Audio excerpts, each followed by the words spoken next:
Undisputed. Good Monday morning, everybody. Hope y'all had fabulous weekends. Welcome into Undisputed. I'm Jen Hale here with Skip Bayless and Shannon Sharp. Good morning, gentlemen. How are we today?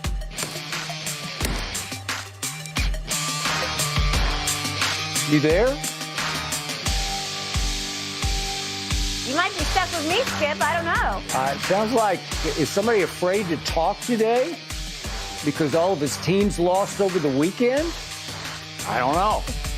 Sounds like it. Is it just you and me, Jen? No. You might be stuck with me for the moment.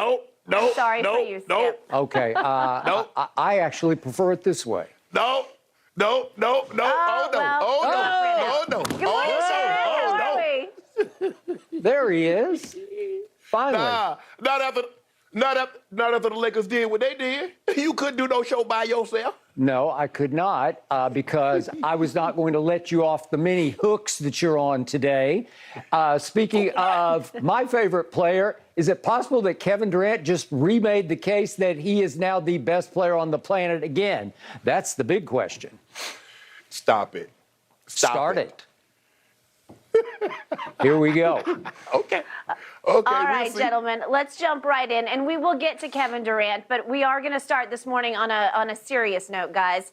Ja Morant and what is going on with him. The timetable for his return to the Grizzlies, unknown, according to head coach Taylor Jenkins. Morant was seen flashing a gun on an Instagram Live video over this weekend. The team announced he would be stepping away from them. Morant later issued a statement apologizing for the incident and saying he was going to, quote, take some time away to get help and work on learning better methods of dealing with stress and my overall well-being. Shannon, I'll start with you on this one. What's your reaction to what happened this weekend and then Ja's response? It probably took something like this, Jan, Skip, in order for Ja to realize the error of his ways. Ja was traveling down a road he didn't need to be on. And I don't want to say I'm the only one because I believe people have tried to reach out to Ja. But Skip, when you're young and you have a lot of money, you feel, first of all, when you're young, you feel you're invincible. Now, just imagine you're young and you have a $200 million contract from the Grizzlies. You have a signature shoe from Nike, and you're one of the major faces of Powerade. Now you really think you are invincible. And so he was traveling on a road he didn't need to be on. And I hate that it had to take something like this for him to become very self-reflective. Skip, the NBA is not done with this. This is what we know. Skip, you remember in 2009, Gilbert Arenas did what he did? He brought firearms to the facility. Now, I'm not sure it works like this, but I think it does. In the NFL, you cannot have a firearm on NFL premises, which means training facilities, which means the stadium. I believe it is the exact same way with the NBA. You cannot have a firearm on the premises, training facility, the arena. He had to have taken that gun on the plane from Memphis to Denver. He had to have taken that gun in the arena, or how else would he have gotten that gun and to do what he did on IG Live? Gilbert Arenas was suspended, if I'm not mistaken. I think it happened like mid-December. He missed the rest of the season. I'm going to be very surprised if the NBA doesn't come down very, very harsh on Ja Morant. I like the apology. Hopefully he gets the help, whatever help that is, in dealing with what he needs to deal with. But Ja, I was just offering you advice, bro. You're talking about, and good advice, Skip, is only good if the person that is receiving it adheres to the advice. That's it. Because I can see where this was heading. Ja was wanting to be something that he shouldn't have wanted to be. As I've said before, Skip, normally people think about it, Skip. John Gotti never said that he was a gangster.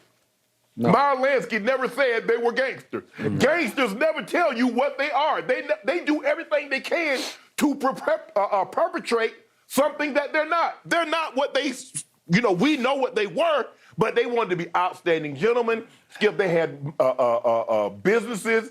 They were just great in the community because they didn't want to portray that image.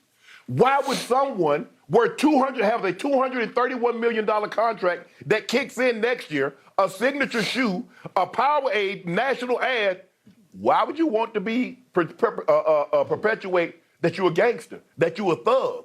So it made no sense to me. I love the fact that Ja apologized. He knows that he was wrong. And hopefully, Skip, I don't believe, you know what, Skip, as I sat back and became very reflective myself this weekend, I do believe some of Ja peers, some of Ja homies have tried to reach out to Ja. But when you're young and you got a lot of money, you're not willing to listen to anybody. And Skip, you remember I told you on Friday, the dynamic changes once the child becomes the breadwinner. Skip, and I don't know how it is in your community, but let me talk to you about how it was a little bit in my community. And not all, but a lot of times. Whoever's making the money makes the decisions. My grandfather used to tell my uncles and aunts, if you don't like it, hell, I pay the bills here. I put food on the table. You leave. Now the child becomes the breadwinner. Now the child says what, Skip? How do you tell someone that's providing? How could you tell your parents? And now you shouldn't talk to your parents anyway, but how do you tell a parent that you're paying all the bills? I pay your bills. I pay your bills. I bought this car. I bought that car. So the dynamic changed in the relationship. Hopefully T, his dad, Morant, sits him down and says, Ja, bro, hey, check this out. You're moving in a way that's not conducive for long term. You got an opportunity to be special. You have an opportunity to be one of the faces, if not the face of the NBA. But you got to be squeaky clean. You got to change the way you're doing business. You got to move differently. And a lot of the guys that you associate yourself with, it's time to let them start falling off like leaves come fall. Ja, congratulations, bro. I'm sorry that it took something like this, but I'm glad it didn't go even further and it took something tragic or catastrophic for you to realize the error of your ways. Every point well said by Shannon Sharp, a Pro Football Hall of Famer. Hope you're listening, Ja Morant. Now it's my turn.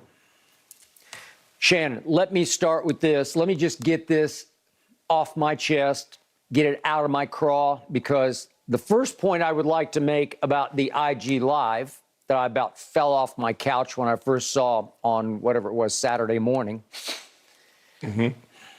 You can call me a stick in the mud, a grumpy old man, but this is what first hit me. What exactly was Ja Morant celebrating at 5:20 in the morning? They had just played in Denver what I would call a measuring stick game that I was very excited to see. I thought maybe Denver would show, Memphis would show me a little something on the road. They haven't. They were 12-18 on the road going into that game. They did show me something in the first half, Shannon. They were up 8 at halftime. They got blown off the floor in the second half by 63-39. And I'm looking at Ja's stats in the second half. He went 2 out of 10 in the second half. Interesting. So he's the floor general. He's the quarterback. He's the point guard.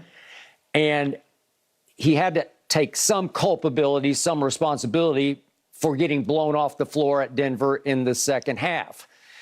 Was he clinging to his stats for the game? Because overall, they look pretty decent. He led his team in scoring with 27 and in assists with 10. But again, 2 for 10 in the second half. And I'm thinking, what exactly are you so happy about? What exactly? It looked like they just won it all in the celebration that I saw. And I've had people tell me, oh, it's just the kids today. They don't really care that much about winning. James Harden sort of set the tone for this generation. He could lose Game 7 of the finals and he'd be at the club. And it might not be that kind of club. It might be that kind of club that James would be at right after the game, because it doesn't seem to bother him one way or the other. Maybe all that's true. But now I get back to Ja. And obviously, Shannon, you and I have talked repeatedly on this show about incident after incident after incident. Washington Post reported last summer he's having a pickup game at his house with a 17-year-old star in Houston, and they get into it, and one thing leads to another. And according to the police, the kid got roughed up, and Ja popped him several times and in the face, and then went in the house and got his gun, stuck it in his belt, and was sort of brandishing his gun, if you will, or showing his gun to the kid. You don't want any of this. Then there was an incident at the mall with the head of security out in the parking lot, an incident that head of security took so seriously that he filed a police report against Ja and his friends. And then we had the incident after the Indiana Pacers game in Memphis, as you well know. They got into it during the game. One of Ja's best friends, I think it's his best friend, got ejected and then banned from the arena.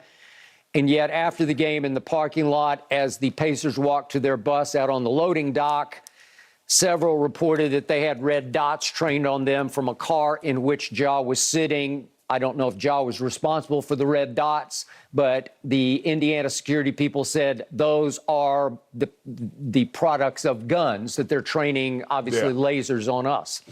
Okay, so we got one thing after another leading to this. And you want to talk about brazen, in light of all that had just gone on. Wait a second, you choose to go on IG Live? It's not like it was just somebody's cell video, you know, some hanger-on or some bystander who posted some video. No, you posted the video. And I guess the best start to all this is that he did delete his IG and Twitter accounts. Now, those could be reinstated at some point. So to your point, did I like the apology? Well, sure, I like the apology, but as we always talk about, Shannon, are you sure he wrote the apology? I don't know. It sounds great. I take full responsibility. I let everyone down, my family, Memphis, the organization. And then he said, I'm going to take some time away to get help. And I know his coach last night, when he addressed the media about it, talked about what a difficult process is going to be, that it's going to be an ongoing healing process. He does need some help, and this is a growth opportunity. So, Shannon,